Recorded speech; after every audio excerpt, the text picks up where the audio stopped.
This is Chem Class 37, Gas Stoichiometry by Jesse Mueller. Critical thinking question 1. We're trying to find how many moles and how many grams of hydrogen gas can be produced by the following equation, and we're given 32.8 grams of magnesium. So, using the periodic table, we can find how many grams of magnesium are in 1 mole of magnesium, and we know how many grams of magnesium are in the equation.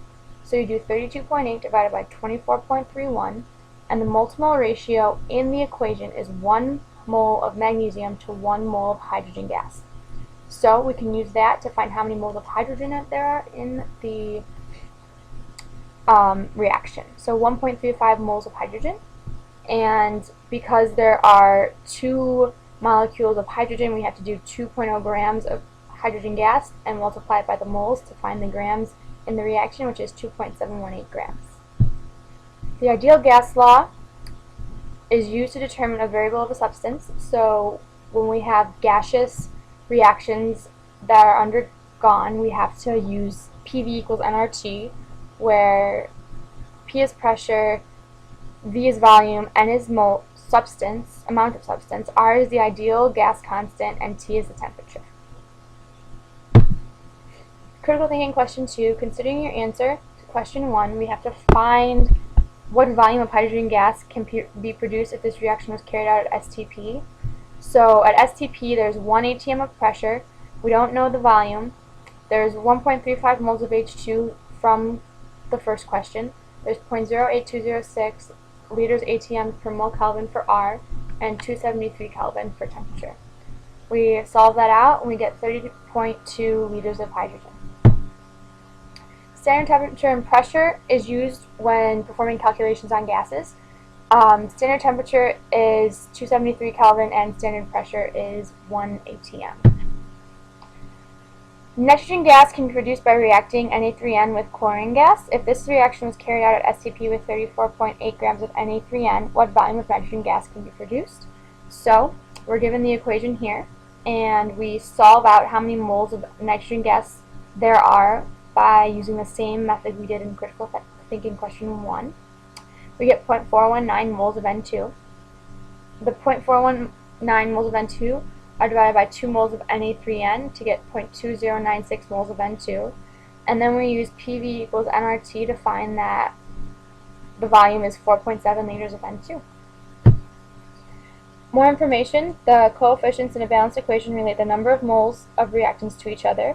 For gaseous reactions, the coefficients relate not only the moles, but also the number of liters of reactants and products to each other.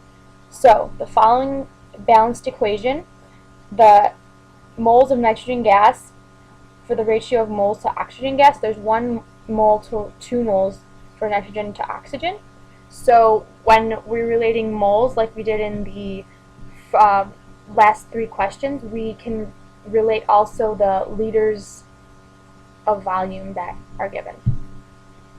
So, critical thinking question 4. Verify that for the following reaction to be completed, 4 liters of hydrogen would require at least 2 liters of oxygen gas at the same pressure and temperature.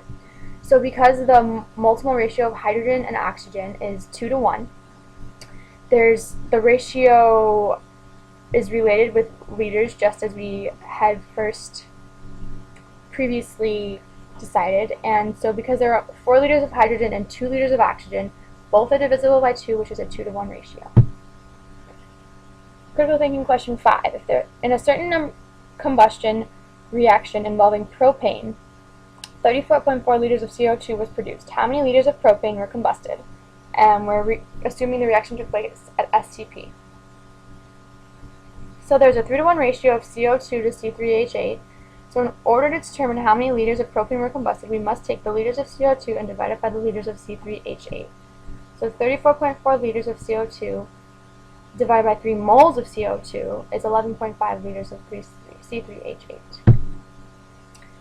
How many grams of sodium are required to produce 31.9 liters of H2 at 97 kilopascals and 290 Kelvin according to the following balanced equation? We use PivNert and plug in our variables to find how many moles. Once we find how many moles of H2 there are, we see the mole to mole ratio, 2 to 1 mole ratio of Na to H2, and we have to multiply by 23 grams to get 58.9 grams of Na.